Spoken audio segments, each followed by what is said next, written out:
পুরো পৃথিবী জুড়ে চলছে তৃতীয় বিশ্বযুদ্ধ, আর আমাদের হাতে এসেছে এই বিশ্বযুদ্ধের গুরুত্বপূর্ণ সব আপডেট সংবাদের শিরোনাম। শুরুতেই থাকছে হামাস পুরোপুরি নিরস্ত্র না হওয়া পর্যন্ত গাজা ছাড়বে না ইসরায়েলি সেনারা, বলছে নেতানিয়াহু।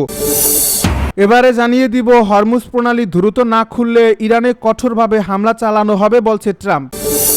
এদিকে ইরানের সঙ্গে খুব ভালো আলোচনা চলছে, কিন্তু তারা স্বীকার করতে চায় না বলে দাবি ট্রাম্পের। সব শেষে জানিয়ে দিব রুশ ব্যালিস্টিক ক্ষেপণাস্ত্র হামলায় ইউক্রেনে নিহত 14, আহত 22। এতক্ষণ শুনছিলেন হাতে থাকা আপডেট সংবাদের শিরোনাম, এবারে বিস্তারিত। তবে তার আগে অনুরোধ রইল ভিডিওটিতে একটি লাইক এবং কমেন্ট করে জানিয়ে দিন ভিডিও সম্পর্কে আপনার মূল্যবান মতামত। আরও জানিয়ে দিন ভিডিওটি কোথা থেকে দেখছেন বা কোন জেলা থেকে দেখছেন। হামাস পুরোপুরি নিরস্ত্র না হওয়া পর্যন্ত গাজা ছাড়বে না ইসরায়েলি সেনারা বলে ঘোষণা দিয়েছেন ইসরায়েলের প্রধানমন্ত্রী বেনিয়ামিন নেতানিয়াহু। বুধবার সংবাদ মাধ্যম টাইমস অফ ইসরায়েলের বরাত দিয়ে জানা গেছে, সামাজিক যোগাযোগ মাধ্যম ফেসবুকে পোস্ট করা একটি ভিডিও বার্তায় নেতানিয়াহু বলেছেন, হামাস পুরোপুরিভাবে নিরস্ত্র না হওয়া পর্যন্ত গাজার বর্তমান অবস্থান থেকে ইসরায়েলি সেনারা পিছু হটবে না। ওই ভিডিওতে নেতানিয়াহুকে উদ্ধৃতি করে বলা হয়েছে, ট্রাম্প এবং তার দল মনে করে যে হামাসকে সম্পূর্ণভাবে অস্ত্র ও গাজাকে অস্ত্রমুক্ত করা সম্ভব। আমরা বিষয়টি খতিয়ে দেখেছি। টাইমস অফ ইসরায়েলের এ প্রতিবেদন অনুযায়ী নেতানিয়াহু আরও বলেন, তারা আমাদের কাছে একটি খসড়া পাঠিয়েছিল, আমরা তাতে রাজি হইনি। ওটা আমাদের খসড়া ছিল না, তবে আমরা এর জবাব পাঠিয়ে দিয়েছি। গণমাধ্যমে বিষয়টি নিয়ে আলোচনা শুরু হওয়ার আগেই ইসরায়েলের পক্ষ থেকে ওই জবাব পাঠানো হয়েছিল বলেও জানান তিনি। হরমুজ প্রণালী দ্রুত না খুললে ইরানে কঠোরভাবে হামলা চালানো হবে, বলছে ট্রাম্প। হরমুজ প্রণালী খুব শীঘ্রই খুলে দিতে হবে, অন্যথায় ইরানকে খুব কঠোরভাবে আঘাত করা হবে বলে হুঁশিয়ারি দিয়েছেন যুক্তরাষ্ট্রের প্রেসিডেন্ট ডোনাল্ড ট্রাম্প। মার্কিন সংবাদ মাধ্যম ফক্স নিউজের অ্যাট নাইট অনুষ্ঠানে দেওয়া এক সাক্ষাৎকারে ট্রাম্প এই হুঁশিয়ারি দেন। এই সাক্ষাৎকারে ট্রাম্প বলেন, হরমুজ প্রণালী দ্রুত চালু না হলে যুক্তরাষ্ট্র কঠোর পদক্ষেপ নিতে পারে। তিনি আরও জানান, মঙ্গলবার ইরানের সঙ্গে সারাদিন ধরে আলোচনা হয়েছে। তিনি আলোচনাকে ইতিবাচক বলে উল্লেখ করলেও সতর্ক করে বলেন, সমঝোতায় পৌঁছানো না গেলে ইরানের বিরুদ্ধে খুব কঠোর ব্যবস্থা নেওয়া হবে। ডোনাল্ড ট্রাম্প আরও বলেন, আলোচনায় অগ্রগতি হয়েছে, তবে চুক্তি না হলে যুক্তরাষ্ট্র প্রয়োজনীয় পদক্ষেপ নিতে প্রস্তুত। এদিকে কাতার জানিয়েছে, যুক্তরাষ্ট্র ও ইরানের মধ্যকার যুদ্ধ অবসানের প্রচেষ্টায় মধ্যস্থতাকারীরা অগ্রগতি অর্জন করেছেন। এর ফলে বিশ্ববাজারে জ্বালানি তেলের দাম কমেছে। যদিও প্রেসিডেন্ট ডোনাল্ড ট্রাম্প দাবি করেছিলেন যে ইতিমধ্যেই আলোচনা শুরু হয়েছে, তবে তেহরান তা অস্বীকার করেছে। কাতারের আমিরি দিওয়ান জানিয়েছে, মঙ্গলবার এক ফোনালাপে যুক্তরাষ্ট্রের প্রেসিডেন্ট ট্রাম্প ও কাতারের আমির Sheikh Tamim bin Hamad Al Thani Washington ও তেহরানের মধ্যকার দূরত্ব কমানো এবং একটি স্থায়ী সমাধানের সম্ভাবনা বৃদ্ধির বিষয়ে আলোচনা করেছেন। ইরানের সঙ্গে খুব ভালো আলোচনা চলছে, কিন্তু তারা স্বীকার করতে চায় না, বলছে ট্রাম্প। ইরানের সঙ্গে যুক্তরাষ্ট্রের খুব ভালো আলোচনা চলছে বলে দাবি করেছেন মার্কিন প্রেসিডেন্ট ডোনাল্ড ট্রাম্প। তবে তেহরান বরাবরই এ ধরনের আলোচনার বিষয়টি অস্বীকার করে আসছে। ফক্স নিউজকে দেওয়া এক সাক্ষাৎকারে ট্রাম্প বলেন, আমরা খুব ভালো আলোচনা করছি, তারা বিষয়টি স্বীকার করতে চায় না, কিন্তু আলোচনা চলছেই। তিনি বলেন, সবচেয়ে গুরুত্বপূর্ণ বিষয় হলো বাস্তব অগ্রগতি। তার ভাষ্য, ইরান একটি চুক্তিতে পৌঁছাতে চায়, তবে তারা চুক্তি না করলে সেটি তাদের জন্য ভালো হবে না। এই সাক্ষাৎকারে ট্রাম্প আবারও বলেন, ইরানকে কোনোভাবেই পারমাণবিক অস্ত্র অর্জন করতে দেওয়া হবে না। তার দাবি, ইরান এখনও পারমাণবিক অস্ত্রের অধিকারী হয়নি এবং ভবিষ্যতেও তা হতে দেওয়া হবে না। হরমুজ প্রণালী প্রসঙ্গে ট্রাম্প বলেন, অচিরেই এ গুরুত্বপূর্ণ নৌপথ খুলে যাবে, অন্যথায় ইরানকে কঠোর পরিণতির মুখোমুখি হতে হবে। এ সময় তিনি আরও দাবি করেন, যুক্তরাষ্ট্র ইরানের বিরুদ্ধে দ্বিতীয় বিশ্বযুদ্ধের পর সবচেয়ে বড় সামরিক হামলার পরিকল্পনা করেছিল। তবে সে সময় ইরানের পক্ষ থেকেই যোগাযোগ করে আলোচনার অনুরোধ জানানো হয়। ডোনাল্ড ট্রাম্পের ভাষ্য, তারা খুব ভদ্রভাবে বলেছিল, আমরা কি কথা বলতে পারি?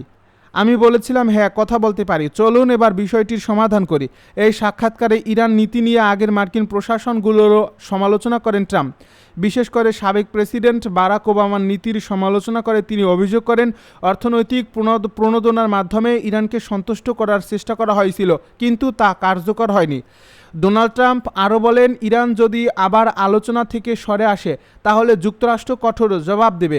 তার দাবি, ওয়াশিংটন ইতিমধ্যে তেহরানের বিরুদ্ধে কঠোর পদক্ষেপ নিয়েছে এবং প্রয়োজন হলে আরও কঠিন ব্যবস্থা নেওয়ার সক্ষমতা রয়েছে। তবে তিনি আশা প্রকাশ করেন, পরিস্থিতি সেই পর্যায়ে যাবে না এবং আলোচনার মাধ্যমেই সমাধান সম্ভব হবে। রুশ ব্যালিস্টিক ক্ষেপণাস্ত্র হামলায় ইউক্রেনে নিহত 14, আহত 22।